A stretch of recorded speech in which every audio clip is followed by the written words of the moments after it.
अब बात करेंगे बिहार की, तो बिहार विधानसभा की कुढ़नी सीट के लिए महागठबंधन में अपने पत्ते खोल दिए गए हैं। महागठबंधन की तरफ से इस बार राष्ट्रीय जनता दल की बजाय जनता दल यूनाइटेड इस सीट पर बीजेपी का सामना करेगा। मनोज कुशवाहा कुढ़नी उपचुनाव लड़ेंगे। कुढ़नी उपचुनाव को लेकर महागठबंधन ने मीडिया से बातचीत करते हुए यह जानकारी दे दी है। आरजेडी नेता अब्दुल बारी सिद्दीकी ने बयान दिया कि महागठबंधन ने बातचीत कर फैसला ले लिया है। महागठबंधन के सभी घटक दलों ने सहमति दी है। महागठबंधन पूरी तरह मजबूत है। उपचुनाव में कहीं कोई मुकाबला नहीं है। जेडीयू राष्ट्रीय अध्यक्ष ललन सिंह ने कहा कि बीजेपी कहीं भी चुनाव लड़ती है तो साइडमैन रखती है। चिराग पासवान को लेकर कहा कि वो भी उनके साइडमैन हैं।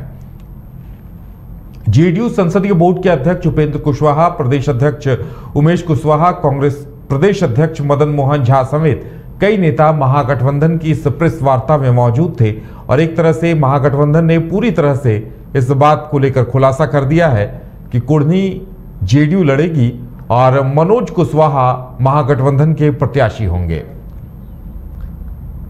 के आग्रह पर राष्ट्रीय जनता दल ने वो सीट जनता दल यूनाइटेड को दिया है। बहुत ठीक बात कही उन्होंने कि गठबंधन का मतलब ये होता है कि बिना किसी मन में किसी भेद के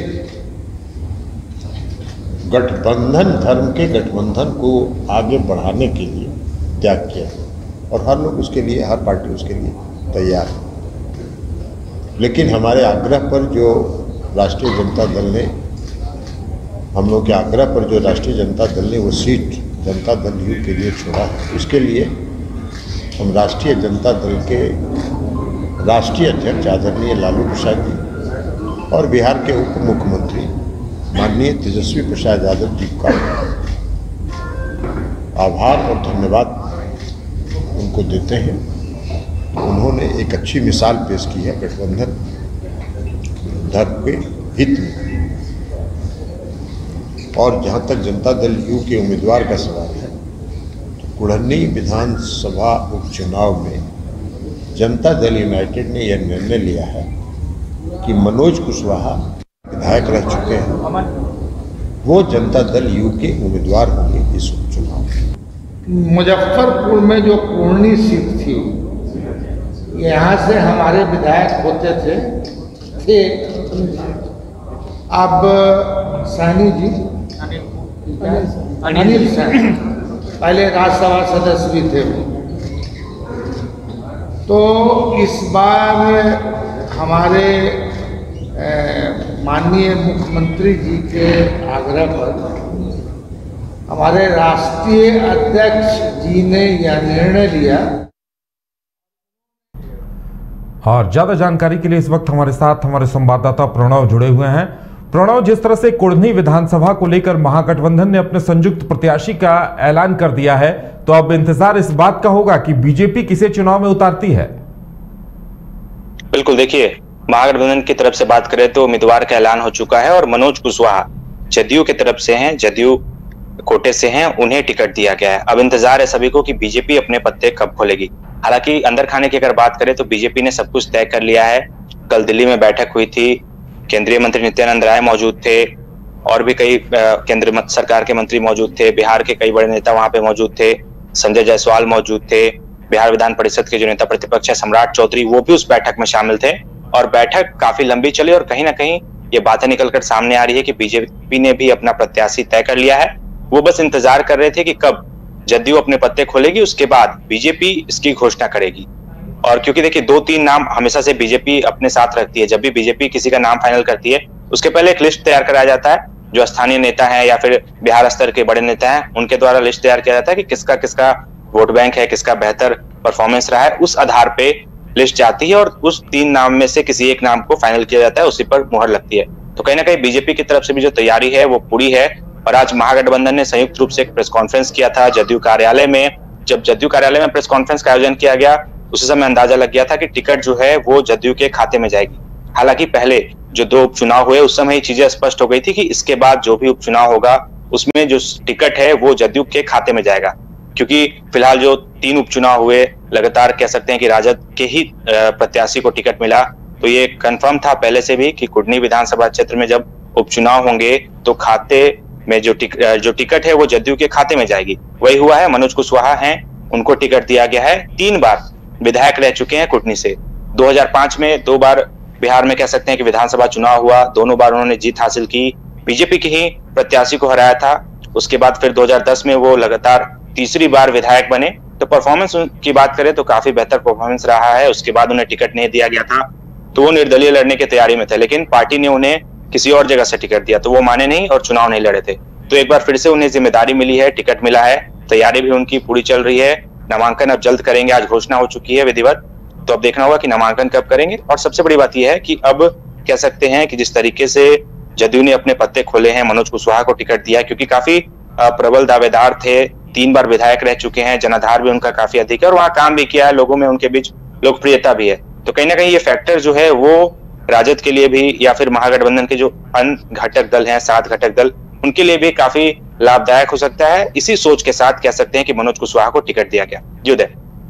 बिल्कुल प्रणव, तो एक तरह से महागठबंधन ने अपने प्रत्याशी के नाम की घोषणा कर दी है, यानी महागठबंधन संयुक्त रूप से साथ है। इसके अलावा अगर और छोटी पार्टियों की बात की जाए तो अभी ओवैसी की पार्टी है, मुकेश सहनी की पार्टी है, तो क्या इनमें से कोई प्रत्याशी सामने आता है तो ऐसे में समीकरण क्या होंगे, इस पे भी बहुत कुछ निर्भर करेगा। और साथ ही लगता है कि अब बीजेपी भी वहां के जातीय समीकरणों को देखते हुए ही अपने प्रत्याशी के नाम की घोषणा करेगी। बिल्कुल, देखिए बीजेपी भी स्थानीय समीकरण देखने के बाद ही अपने प्रत्याशियों की घोषणा करेगी, लेकिन बीजेपी की तरफ से बात करें तो कैंडिडेट लगभग तय हैं। नाम की घोषणा बस हो जाएगी, जब हो जाए, कल हो जाए, परसों हो जाए, लेकिन जल्द हो जाएगी। तो कहीं ना कहीं बीजेपी की भी तैयारी पूरी है।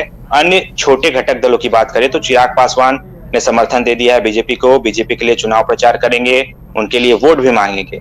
वहीं देखिए सबसे बड़ा फैक्टर जो है वो AIMIM का है, क्योंकि जब 2020 की बात करें तब विधानसभा चुनाव हुआ था, उसके बाद से ही कह सकते हैं कि एक वोट बैंक जो है वो AIMIM का बन गया है। जब भी चुनाव जहां भी लड़ रहे हैं अच्छे खासे उन्हें वोट आ रहे हैं। अभी जब उपचुनाव हुआ था तो हमने देखा किस तरीके से गोपालगंज में काफी बड़े फैक्टर हो गए थे, क्योंकि वोट उनके जो प्रत्याशी हैं उनको करीब 10,000 के आसपास आए।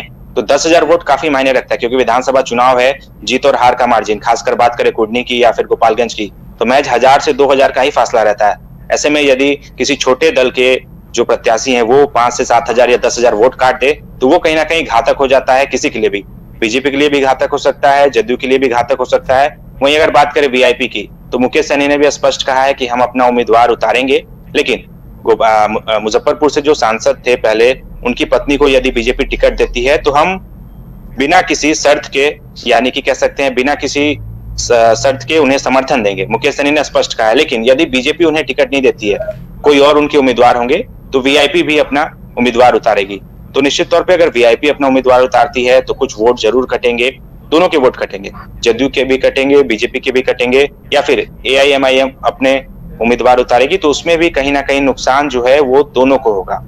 क्योंकि देखिए उन दोनों के वोट से ना तो उनकी जीत होगी ना तो उनकी हार होगी, लेकिन उनके वोट से कहीं ना कहीं बीजेपी और जदयू को काफी नुकसान हो सकता है, जिस तरीके से हमने देखा गोपालगंज में चीजें हुई थी। युद्ध बिल्कुल प्रणव, इसी तरह से अगर देखा जाए तो नीतीश कुमार ने भी धान अधिप्राप्ति को लेकर भी बैठक की है, किसानों को एक संदेश देने की कोशिश की है कि उनके लिए धान अधिप्राप्ति को लेकर सरकार गंभीर है, अधिकारियों को जरूरी निर्देश दिए गए हैं। तो यानी कहीं न कहीं एक तरफ से प्रणव कहा जा सकता है कि यह संदेश भी दिया जा रहा है कि राज्य सरकार खासकर धान अधिप्राप्ति या धान की खरीद को लेकर गंभीर है। बिल्कुल, देखिए बात करें जब से एनडीए की सरकार टूटी, बिहार में महागठबंधन की सरकार बनी, तब से ही लगातार मुख्यमंत्री नीतीश कुमार हर दिन किसी ना किसी चीज की रिव्यू मीटिंग कर रहे हैं, हर विभाग की, एक एक विभाग की रिव्यू मीटिंग कर रहे हैं, बारीकी से चीजों को देख रहे हैं, जो भी योजनाएं चल रही है उनको देख रहे हैं, लगातार अधिकारियों को दिशा निर्देश दे रहे हैं कि बेहतर तरीके से काम हो, लोगों का जल्द से जल्द काम हो। खासकर अगर बात करें सुखाड़ की या फिर धान अधिप्राप्ति की, तो इसको लेकर के लगातार मुख्यमंत्री नीतीश कुमार बैठक कर रहे हैं। आज भी उन्होंने मुख्यमंत्री आवास में लंबी बैठक की। बैठक में विभाग की खाद्य एवं उपभोक्ता विभाग की मंत्री लेसी सिंह मौजूद रही, मुख्य सचिव मौजूद रहे। मुख्य रूप से नीतीश कुमार ने यही कहा कि पिछले बार 45 लाख मैट्रिक टन का कह सकते हैं कि लक्ष्य रखा था बिहार सरकार ने, और इस बार भी 45 लाख मैट्रिक टन का लक्ष्य सरकार ने रखा है। पिछले बार काफी बेहतर रिकॉर्ड, कह सकते हैं कि रिकॉर्ड हासिल किया था बिहार सरकार ने, 45 लाख मैट्रिक टन का जो लक्ष्य है वो पूरा हो गया था। मंत्री ने भी आश्वस्त किया था कि इस बार भी जो लक्ष्य है वो पूरा हो जाएगा, 45 लाख मैट्रिक टन का। लेकिन देखिए सबसे बड़ी बात यह है कि मुख्यमंत्री नीतीश कुमार ने इस बार स्पष्ट कह दिया है कि जो पैसा है, जब धान अधिप्राप्ति होगी तो सीधे किसानों के अकाउंट में पैसे जाएंगे। क्योंकि पहले होता था कि राज्य सरकार पैक्स को पैसा देती थी, फिर पैक्स जो है वो किसानों को पैसा देते थे। इसमें कहीं ना कहीं बिचौलिए आ जाते थे, जिस वजह से सीधी राशि या फिर कह सकते हैं राशि काफी कम किसानों तक पहुंचती थी, किसानों को लाभ नहीं मिल पाता था। इसलिए मुख्यमंत्री नीतीश कुमार ने स्पष्ट निर्देश दिया है कि जो भी धान अधिप्राप्ति होगी सीधे जो राशि है वो किसानों के खाते में जाएगी। जो भी मूल्य राज्य सरकार तय करेगी वो मूल्य सीधे किसानों के खाते में जाएगी। तो कहीं ना कहीं एक बड़ी कह सकते हैं कि राहत है, बड़ी खबर है किसानों के लिए कि अब सीधे उनके खाते में पैसे आएगी, कोई बिचौलिया उनका पैसा नहीं खाएगा, किसी प्रकार की राशि उन्हें कम नहीं मिलेगी। इसके साथ ही साथ मुख्यमंत्री नीतीश कुमार ने यह भी स्पष्ट निर्देश दिया है कि जो भी किसान हैं उनको यदि समस्या है अधिप्राप्ति में तो अधिकारी जो है जिले में जो भी टीम बनाई गई है कृषि विभाग की वो जाकर वहां पे देखेगी। खाद्य एवं उपभोक्ता संरक्षण विभाग की जो टीम है वो जाके वहां पे मॉनिटरिंग करेगी। समस्या नहीं हो किसानों को, इसका पूरा ख्याल रखा जाएगा। जी उदय। चलिए प्रणव, हमारे साथ जुड़ने के लिए और तमाम जानकारी देने के लिए आपका बहुत बहुत धन्यवाद। तो एक तरफ बिहार की सियासत में शराबबंदी को लेकर सियासत तेज हो गई है, वहीं कोढ़नी उपचुनाव को लेकर भी अभी से ही गोलबंदी शुरू हो चुकी है। देखना दिलचस्प होगा कि बिहार की सियासत में आगे क्या कुछ देखने को मिलता है।